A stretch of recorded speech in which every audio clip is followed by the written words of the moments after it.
In my company, my customer is a dog. And so when I look at confident decision making, I look at it in terms of my demographic, which is a dog. So I think about right now and all the effort that was probably going on in the hallway trying to get all of you in here and what that took, and I think about a herding dog, and I think about what they would do in that situation and how they would make confident decisions. And I promise you they would make very confident decisions, get everyone herded efficiently and fast. So when we were looking at this topic and how to bring panelists together, we looked at who in the human demographic could do that, and could do that in such an innate and such a talented and such an efficient way. And we have such an exciting panel of elite athletes that make confident decisions in their sport, and they've taken those confident decisions and they've put them into stellar business decisions, and they are stellar businesswomen who also happen to be elite athletes. So we're going to have the panel that will talk about confident decision making. You'll learn about how the process of it, how they've taken their skills and translated them into business.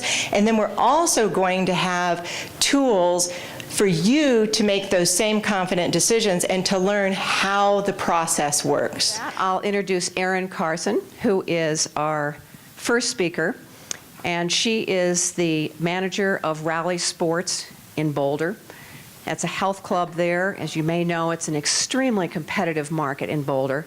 But despite that, with all the positions that Erin held at Rally Sport, when it became possible for her to buy the property, she didn't hesitate to do that, and she's going to talk about that. Good morning. Watch out, Jordan. I'm a bit of a talker. I'm a loud talker. And I'm going to just wait for my name to come up in lights. Where is it? Maybe I do it.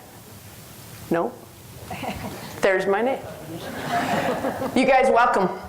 And I am a loud talker, Jordan, because I'm a coach. I am one of the owners of Rally Sport up in Boulder, Colorado. It's a 50,000 square foot health club. It's a new endeavor for me, but I'm not new to Rally Sport. I've been there for 25 years. Not multiple careers as our former speaker, but many, many former jobs. My athletic life was basketball. I played at the University of Colorado. I played for the Canadian national team, and following college, I played 2 years of professional basketball in Europe. So it's been a very interesting journey for me, but identifying as an athlete has always been a super important part of not only my personality, but definitely part of my success. I like to connect with you guys. How many of you, and I'm just going to throw out the number 20, before the age of 20, how many of you guys would consider yourselves athletes? I absolutely love that. I'm going to throw a challenge to you before I get started, because this has been a really fun exercise. To go back through your life and figure out what were some of the key things that you developed within yourself as an athlete that you now recognize as some of your key attributes as a success as a business person. And those of you who are students, it's a really great exercise to make sure that as you move forward, you can call on those things that truly are deep within you, and you might not even recognize it. So when I was in 6th grade, yes, we're going way back. In Canada, we don't have a lot of professional sports. I loved hearing the Wayne Gretzky story. My grandmother actually used to call me Wayne Gretzky. You always miss 100% of the shots you never take. Interestingly enough, I aspired to be one of the best basketball players in the world. I didn't even think about my town. I didn't think about my province. I didn't think about my country.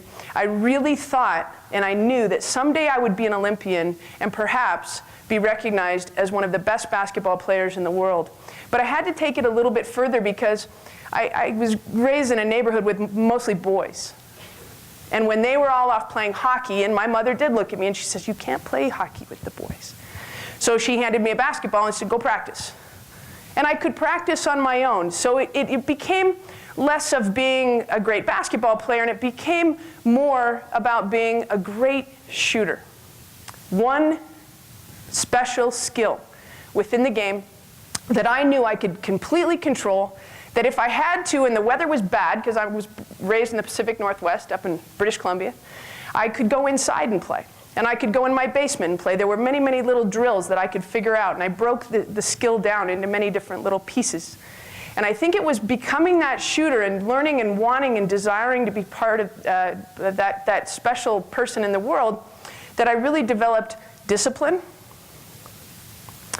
work ethic, and the ability to break down a really quite a large thing into small pieces. Through that process, I also learned that I was a bit of a risk taker. Now, I, even as we speak today, have never been on a river rafting trip. I absolutely would not do that. I actually won't even go on a roller coaster because I believe in taking calculated risks. That's me. And I'm not shooting a shot close to the basket. I had the privilege to play 4 years of college basketball at the University of Colorado. I'm number 33. Usually on Throwback Thursday, for you Facebook people, I've thrown down a couple of photos from when I played, and the number one thing they like is the length of the shorts and the hair. So if you get a chance and you want to look a little closer. But to me, making a calculated risk meant putting in the time that it took to be excellent. Putting in the time that it took to have the nerve and the privilege to launch a three-point shot. Because it is an exciting part of the game. Referee puts one arm up and says straight up, she's about to launch one, folks. And if it goes in, it's a And it was one of my favorite things to do, really, to take that jumper and just do like that as I was backpedaling to go back and play basketball. It was one of the most wonderful times of my life. And after playing in college, I got to go to Europe for a couple of years. And I think one of our initial speakers spoke about living in Russia for a couple of years. And there's some wonderful challenges that you go through as well when you live abroad. And I was very, very pleased to come back and coach 2 years of college basketball at the university, at Tulane University and at the University of Nebraska. As I came back, I started to learn, let's go back again. Coming out of high school, I had the opportunity to choose which university I was going to go to. I could have gone to anywhere in Canada. I had a huge choice in the United States to play basketball as well, and I chose to come to the University of Colorado. Many of you know Seal Berry, Coach Berry, affectionately known to me.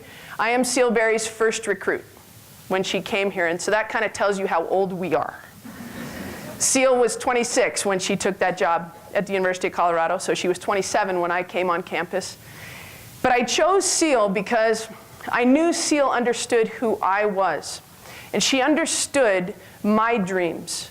And some of the promises that coaches make to young athletes is, I'm going to support you in the things that you want to do, and I'm going to believe in you. And I believed her. And it was one of the best choices and one of the most defining choices of my life. There's no doubt. Coach Berry made me a very, very tough young woman. She was not easy on me. But I wouldn't trade it for the world. Choosing her was a great, great thing. And she did deliver an amazing group of teammates. Something happened for me at the end of my career at CU. And I started to realize that being a specialist and being a three-point shooter was a bit of a limiting part of my career as a basketball player. Because what success really is about in sports is winning the game. Coming out of high school, we won all the time. And so for me, success was nailing the three-point shot. For me as a Canadian basketball player, success was nailing the three-point shot. And it limited me. And it limited my options. And it hasn't been, but in the last few years that I've really come to notice that the defining part of the next part of my career would change, because I had the insight to recognize that. Because what success looks like is when the team wins. And this is obviously a winning team, and that was quite an exciting tournament. I don't know how many of you, I sucked at my draw, but who didn't? So as we come back, and let's wrap all of those things, all of those skills that I had now into my new life. Aspire to be the best in the world. I shifted gears a little bit from being a specialist, but I still wanted to be the best in the world at something. And to me, that is now being a strength coach. I'm a certified strength and conditioning specialist. That's the CS at the end of my name. I want to be the best in the world, and through education, through being an educator and helping other young fitness professionals, that has been one of my defining things in my life as I move forward. Take risks, calculated risks. 2 years ago, I found out that the business that I love so much and the business that I had been part of for 25 years was indeed for sale. And unfortunately, it wasn't presented directly to me, which put me under a little bit of the gun when it came to being the one who wanted to own that business. I believed in that business. I had become much less specialized, and I ascended through the company through the 25 years that I had been there, starting out as a fitness professional. I knew that wouldn't be enough because I learned. I became a very, very good folder of towels. I have the most beautiful linen closet in my home because we fold towels the Rally way. I'm very good at cleaning swimming pools. I don't back off when the roof is leaking. Actually, I bought a business that I knew the roof leaked. Not a problem. It was a calculated risk. I know the depths of the financials. I know our customer because I deal with them every single day. I have clients from the age of 14 to 78. I know my customer, and I know that we're going to be very, very successful in the next 10, 15 years. Unbeknownst to me, this opportunity arose.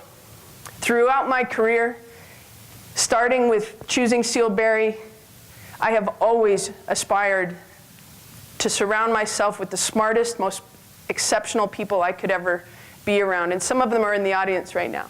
And I'm just so privileged to be in a little bit of a very, very cool town with many successful people. I chose them as my clients. I nurture our relationships very, very deep. And when the time came to raise over $5 million, not a small amount of money. This is a 2-acre, 50,000 square foot business, 35 years of roots in the Boulder community. I didn't even question it. I signed everything that said, yes, Erin, they're going to take your house if you screw it up. And I made a very short list of people that were in my life that would help me and believed in me. Sounds familiar, doesn't it? And would go with me and invest in me. And within a week, I raised all the money that I needed. And we won't look back. They do look at me often and go, don't screw it up. So far, so good.